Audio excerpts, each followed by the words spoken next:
नमस्ते। आज की इस वीडियो में हम पढ़ेंगे जिनेंद्र कुमार द्वारा लिखित बाजार दर्शन के प्रश्नोत्तर यानी कि अभ्यास के पाठ्य पुस्तक के प्रश्नोत्तर। इससे पहले हम इसकी व्याख्या और सारांश पढ़ चुके हैं पहली 2 वीडियो में। तो जिनेंद्र कुमार द्वारा लिखित बाजार दर्शन, इसमें उन्होंने ये समझाया था कि बाज़ार का जादू किस पर चलता है। इसके माध्यम से जिनेंद्र कुमार जी ने ये भी बताया था कि जिस व्यक्ति की जेब भरी होती है और जिसका मन खाली होता है, खाली मतलब कि उसने कोई भी प्लानिंग नहीं कर रखी है, कोई भी योजना नहीं बना रखी है कि मुझे बाज़ार जाकर क्या खरीदना है, और जेब में पैसे भरे हुए हैं, तो बाज़ार का जादू उस पर चल जाता है। लेकिन जिसका मन भरा हुआ है, प्लानिंग चाहे है या नहीं है, जिसे कोई इच्छा नहीं है, बाज़ार जाकर वो केवल वही वस्तु खरीदेगा जो उसे चाहिए। जिस तरह से उन्होंने इसमें एक उदाहरण भी दिया था कि एक भगत जी थे जो कि चूरन बेचा करते थे, जिन्हें दिन में केवल 6 आने चाहिए थे। 6 आने पूरे होने पर वो अपना सारा चूरन बच्चों में बांट दिया करते थे। पूरे आकर्षित बाजार में से निकलते हुए किसी भी तरीके से उनका ध्यान उधर बाजार के आकर्षण में नहीं फंसता था। वो केवल वहीं जाकर रुकते थे जहाँ से उन्हें चूरन बनाने के लिए जीरा या फिर काला नमक चाहिए होता था, अर्थात पंसारी की दुकान से। तो ये सारांश इन्होंने बताया था। तो अब हम आज करते हैं अभ्यास के प्रश्नोत्तर, जिसमें पहला प्रश्न है कि बाजार का जादू चढ़ने और उतरने पर मनुष्य पर क्या क्या असर पड़ता है। देखिए, इसके उत्तर में हम बता सकते हैं कि बाजार का जादू चढ़ने पर मनुष्य बाजार की आकर्षक वस्तुओं के मोह जाल में फंस जाता है। जब व्यक्ति बाजार जाता है ना, उसके जेब में पैसे हैं और योजना है नहीं कि क्या खरीदना है, और वो तरह तरह की सुंदर सुंदर वस्तुएं देखता है। उसे लगता है कि वाह, क्या इतनी सुंदर सुंदर वस्तुएं, मैं ये भी ले लूँ, मैं वो भी ले लूँ। बाजार के इसी आकर्षण के कारण ग्राहक सजी धजी चीज़ों को आवश्यकता न होने पर भी खरीदने को विवश हो जाता है। इतनी अच्छी चीज़ें लगती हैं, उसे लगता है कि अगर आज नहीं खरीदी तो ना जाने फिर ये चीज़ें कभी मिले या ना मिले। अब पैसे तो उसके पास है ही, घर में आवश्यकता नहीं है उस वस्तु की, लेकिन फिर भी वो खरीदने पर विवश हो जाता है क्योंकि चीज़ उसे अच्छी लगती है। ये तो होता है बाजार का जादू चढ़ने पर मनुष्य पर जो असर होता है। अब जब वो जादू, जो वो मोह जाल होता है, जब मनुष्य पर वो उतरता है तो क्या असर होता है। इस मोह जाल में फंसकर कई बार मनुष्य गैर ज़रूरी वस्तुएं तो खरीद लेता है, परंतु जब ये जादू उतरता है, अर्थात बाजार का जादू उतरता है, तो उसे ज्ञान होता है कि जो वस्तुएं उसने आराम के लिए खरीदी थी, वे तो उस उल्टा उसके आराम में खलल डाल रही हैं, यानी कि रुकावट डाल रही है।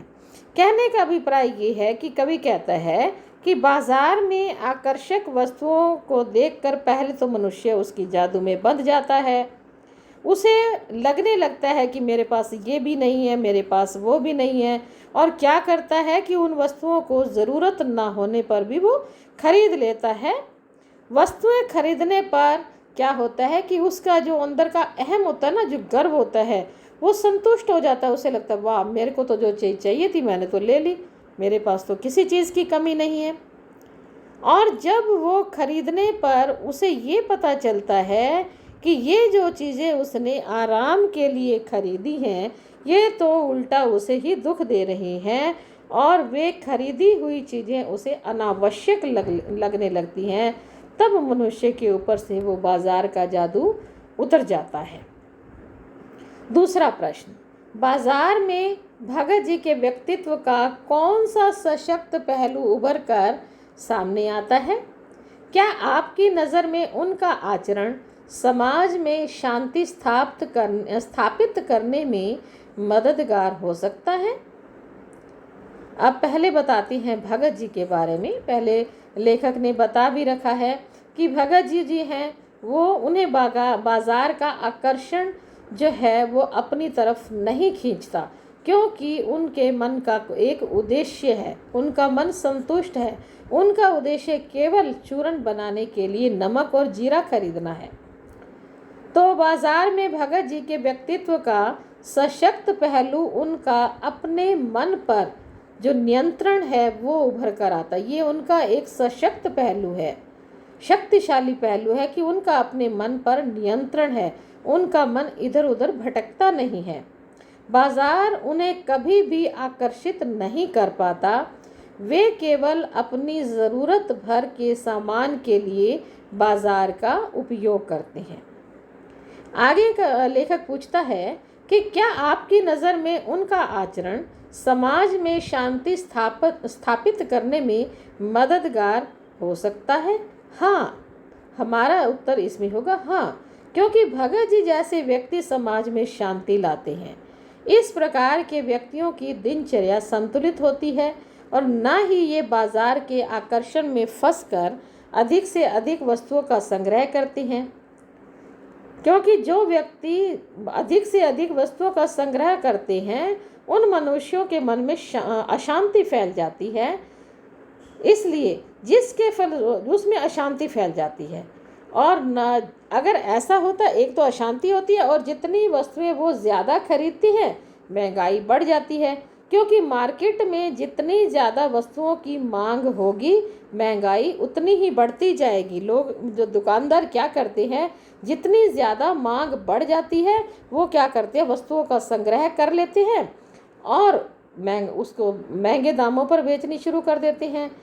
अतः समाज में भगत जी जैसे लोगों से शांति बनी रहती है जिनका मन संतुष्ट करता है। आजकल भी आपने देखा होगा जिस तरह से दवाइयों की मांग बढ़ी और जिस तरह से ऑक्सीजन की मांग बढ़ी तो क्या करते हैं लोग उसका संग्रह कर लेते हैं। फल फ्रूट की मांग बढ़ गई तो लोग संग्रह कर लेते हैं। तो जितनी ज़्यादा मांग बढ़ती है तो दुकानदार उस वस्तु को उतना ही महंगा बना देते हैं, जिससे महंगाई बढ़ जाती है और मनुष्यों में अशांति फैल जाती है। अगला प्रश्न है, बाजारूपन से क्या तात्पर्य है? किस प्रकार के व्यक्ति का बाजार को सार्थकता प्रदान करते हैं या बाजार की सार्थकता किस में है? इसमें एक ही प्रश्न में दो प्रश्न दिए गए हैं। बाजारूपन से तात्पर्य है बाजार की ऊपरी चमक दमक। जब बाजार बाहर चीज़ें लगा कर रखता है, आकर्षण में फंसाता है, ऊपरी चमक दमक है। जब सामान बेचने वाले बेकार चीज़ों को भी आकर्षक बनाकर बेचने लगते हैं तो बाजार में बाजारूपन आ जाता है। कहने का अभिप्राय ये है कि बाजार के जो व्यक्ति होते हैं, जो दुकानदार होते हैं, जो चीज़ अच्छी भी नहीं है, डुप्लीकेट है, जो बेकार चीज़ है, उसे भी ऊपर से इतना आकर्षक बनाएंगे और उसके ऊपर रेट हाई लगाकर वो ग्राहक को ठग लेते हैं, यानी कि उसे चीट करते हैं। तब बाज़ार में, और जब वो दुकानदार ऐसा करते हैं तब उस बाज़ार में बाजारूपन आ जाता है, अर्थात वो बाज़ार ना होकर एक कपट का बाज़ार बन जाता है, सद्भावना का नहीं रहता, कपट का बन जाता है। इसे कहा जाता है बाजारूपन। जो विक्रेता ग्राहकों का शोषण नहीं करते और छल कपट से ग्राहकों को लुभाने का प्रयास नहीं करते और साथ ही जो ग्राहक अपनी आवश्यकताओं की चीज़ें खरीदते हैं वे बाजार को सार्थकता प्रदान करते हैं। इसका कहने का अभिप्राय ये है कि ऐसे दुकानदार जो ग्राहक का शोषण नहीं करते, केवल उनकी क्रय शक्ति को देखते हैं, उनके साथ छल कपट नहीं करते, अपितु सद्भावना से सामान को बेचते हैं। और ऐसे ग्राहक यानी कि जो चीज़ें खरीदने जाते हैं वो ज़्यादा से ज़्यादा चीज़ों को खरीदने की कोशिश नहीं करते, अपितु केवल अपनी आवश्यकता की चीज़ें खरीदते हैं। ऐसे व्यक्ति बाजार को सार्थकता प्रदान करते हैं। कहने का अभिप्राय कि बाजार ने व्यक्ति की आवश्यकता की चीज़ ली और व्यक्ति ने अपनी आवश्यकता की चीज़ ली, तो बाजार ने क्या किया, बाजार उस ग्राहक के लिए सार्थक हो गया और ग्राहक के लिए बाजार सार्थक हो गया। इस प्रकार विक्रेता और ग्राहक दोनों ही बाजार को सार्थकता प्रदान करते हैं। मनुष्य की आवश्यकताओं की पूर्ति करने में ही बाजार की सार्थकता होती है। चौथा प्रश्न है, बाजार किसी का लिंग, जाति, धर्म या क्षेत्र नहीं देखता है, सिर्फ उसकी क्रय शक्ति को देखता है। इस रूप में वह एक प्रकार से सामाजिक समता की भी रचना कर रहा है। आप इसमें कहाँ तक सहमत हैं? इसमें लेखक कहता है कि बाजार में जो है किसी प्रकार का कोई भेदभाव नहीं होता। हाँ, हम इस बात से सहमत हैं, पूरी तरह से सहमत हैं, क्योंकि आज हम जीवन के प्रत्येक क्षेत्र में, पढ़ाई है, आवास है, राजनीति है, धार्मिक स्थल हैं, सभी में एक प्रकार का भेदभाव देखते हैं। लेकिन बाजार, जब व्यक्ति बाजार, हर जगह तो है, ये सारा भेदभाव हर जगह तो है, लेकिन बाजार को किसी लिंग, धर्म, जाति से कोई लेना देना नहीं होता।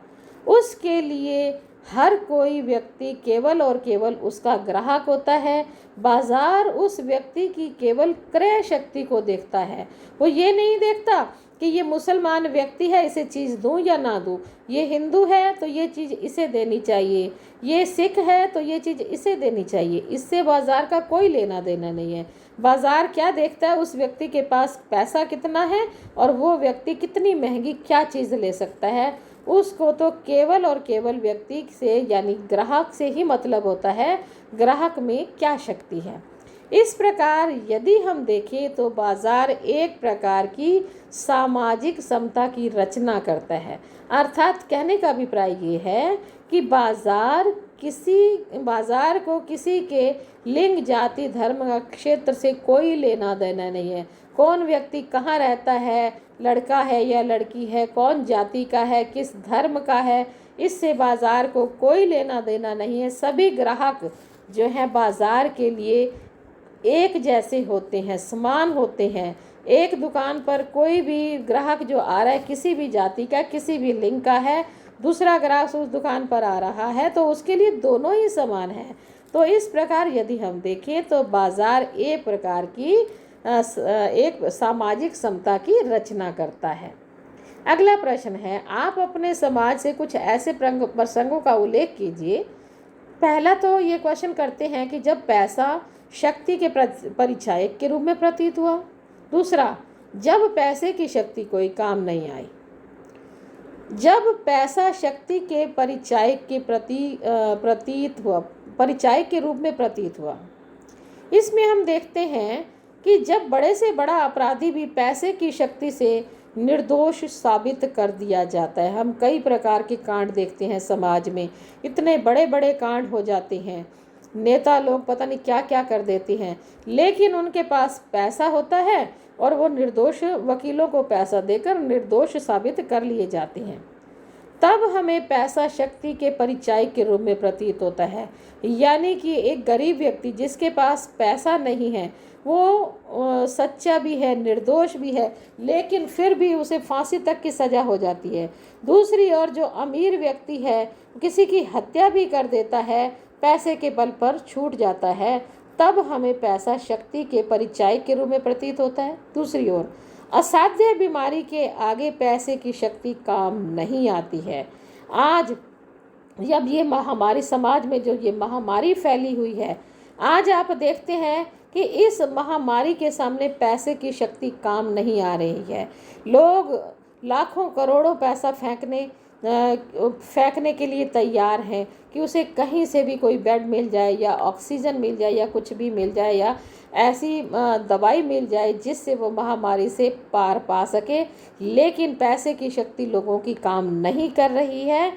इसलिए हम ये देखते हैं कि ऐसा समय भी आता है जब पैसे की शक्ति काम नहीं आती है। अगला प्रश्न, बाजार के जादू से क्या आशय है, यह कैसे काम करता है? बाजार में चमक दमक भरा आकर्षण ही बाजार का जादू है। यह रूप का जादू है।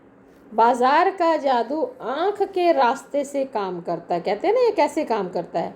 ये आँख के रास्ते से काम करता है। जब हम बाजार की चमक धमक भरी वस्तुओं को देखते हैं तो हमारा मन उसकी ओर खिंचा चला जाता है, जैसे लोहा चुंबक की ओर खिंचा चला जाता है। इसे कहा जाता है बाजार का जादू। अगला प्रश्न है, बाजार के जादू का असर किन लोगों पर पड़ता है? बाजार के जादू से कैसे बचा जा सकता है? बाजार जाते समय जिन लोगों का मन खाली होता है और जिनकी जेब भरी होती है, अर्थात जिनके मन में कोई उद्देश्य नहीं है, जेब पैसे से भरी हुई है, उन पर बाजार का जादू सबसे अधिक चलता है।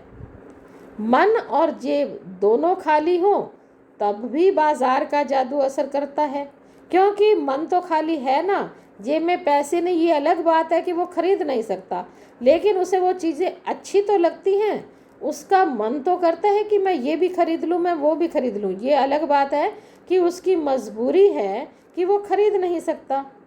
लेकिन जिन व्यक्तियों का मन भरा हुआ है, उसकी चाहे जेब भरी है चाहे खाली है, उन लोगों पर कभी भी बाजार का जादू नहीं चलता, क्योंकि उनके मन का एक उद्देश्य है।